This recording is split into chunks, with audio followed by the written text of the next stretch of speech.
Okay, hello everybody. Welcome to another presentation from me.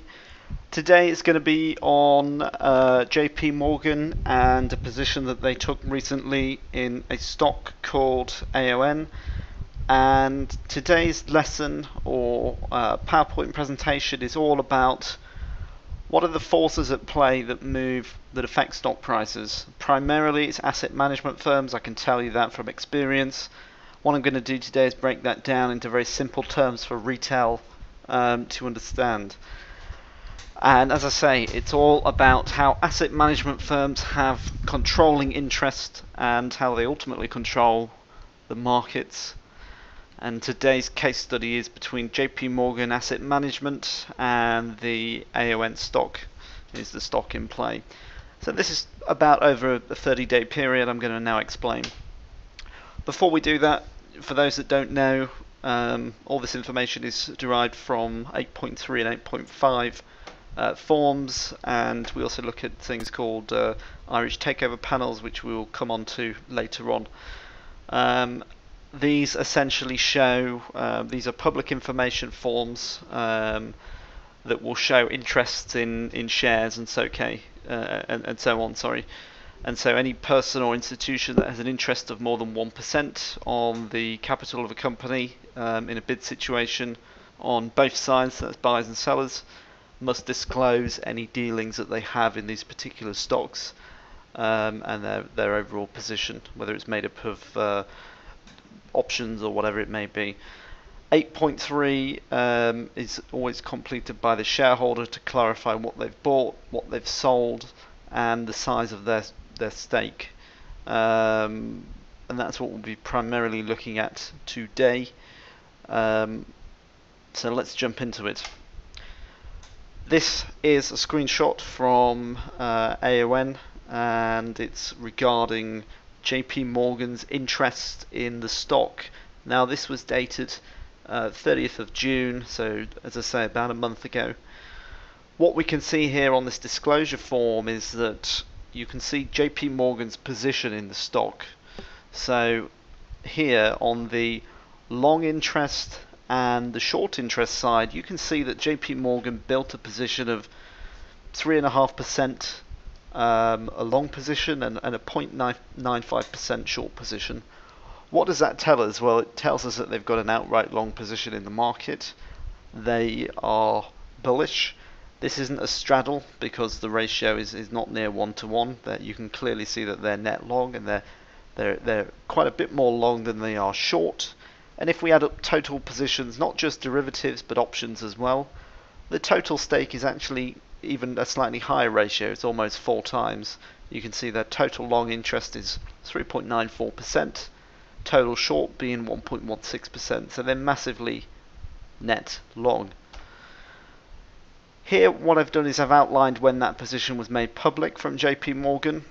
The share was trading at just shy of $240, and this is when, as I say, JP Morgan had a 3.05% outright long in the securities and a 0.95% short, and the stock at the time was around, as I say, $238, $239 dollars a share. Here we can see a breakdown of the open positions. This goes back to the 30th of June. What you can see here, we've got purchased options, which is primarily what we look at. And you can see on the right column here, highlighted in the yellow, is the expiry date. Notice how these are pretty much primarily call options, because as we know, we can work out their ratio of net long to net short. They're massively bullish.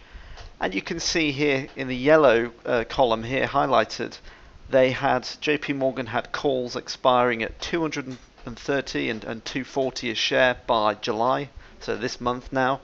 So we can actually see here, for example, 230 and a 240 call, and also 230s down here, and you can see that they're actually expiring for the month of this month. And if you look at what the share's done in a minute, we'll fast forward. You can see that today, as of this presentation, or yesterday when it was made, the target now, the share closed at around 260. which means that we've achieved the July 240, 230 calls, which means JP Morgan are in the money. Those calls are in the money. You can also see that they added one 260 call for the July expiry. So if we look here, we can actually see a 260 call for July expiry. And what's interesting is if you look at the sizing of this, it's the way it's structured is you've got all that we have left now is 270 calls for October and December.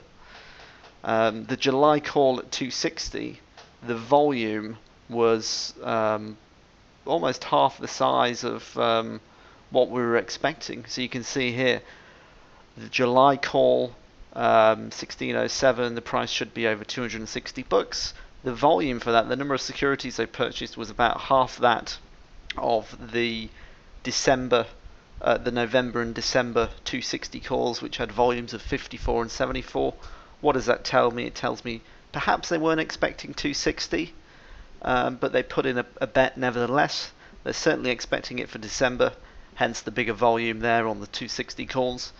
And if you look at the 230, 240 that we've actually achieved on for this month, which has been rather impressive as well, we can tick those off as a money-making scheme from them. And as I say, just left now is the 230, the 270 calls for October through to December. So you can gauge their conviction just from looking at their open positions and so on. What we can see, so fast forward now to their current interest positions. What are we actually seeing in today? This was published on the 27th, so about a month after the 30th publication of June. You can actually see the early calls are being in the money, and JP Morgan are now actually slowly decreasing their long exposure towards the stock, and they're increasing their short position in preparation for the final calls, I would imagine, for the end of the year. And also you can clearly see that short position increasing is cleverly disguised as profit taking. So whereas in June we had a short interest of 0.95%, you can see now the short interest is up at 0.99%. Whereas before in June we had a long interest of 2.92% at 3.05%, the long interest now is 2.92%, which is profit taking from the July 230, 240 calls, and even that 260 bet that has now paid off today. All that's left is the 270 October, November, December calls, so we'll have to keep an eye on that. And you can clearly see when JP Morgan decrease their sentiment, how they're doing it, and the reason for that. And I would imagine when we do hit the 270 price target for the October-December calls, this will turn into a straddle, and it'll pretty much be one-to-one, and they'll be fully out their position. If you want to get really technical, you can work out the number of securities that they've traded and work out their monetary value of the profits. It's a decent position. And as I say, this is the gap up that we've seen in the stock. So you can actually see this gap up has nothing to do with stop punts. It's got nothing to do with the chart.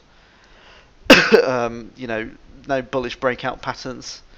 And if we look at the short interest for this month, it's been massive. Loads of retail traders have been in shorting it. And what have we done? We've gapped up from 230 up to 250 almost, sort of a 10% gap. And then we've achieved the 260 calls, and actually we're now trading significantly higher in preparation for that final 270 call, which could come even sooner. What you have to keep in mind is that when you've got large institutional ownership, you've got companies, big asset management firms like BlackRock and Barclays also owning this stock, nothing drastic will happen. They won't let the stock slide too much. So I hope this breaks down what we typically look at in a very basic term. We got long on the initial announcement of JP Morgan last month increasing their stake.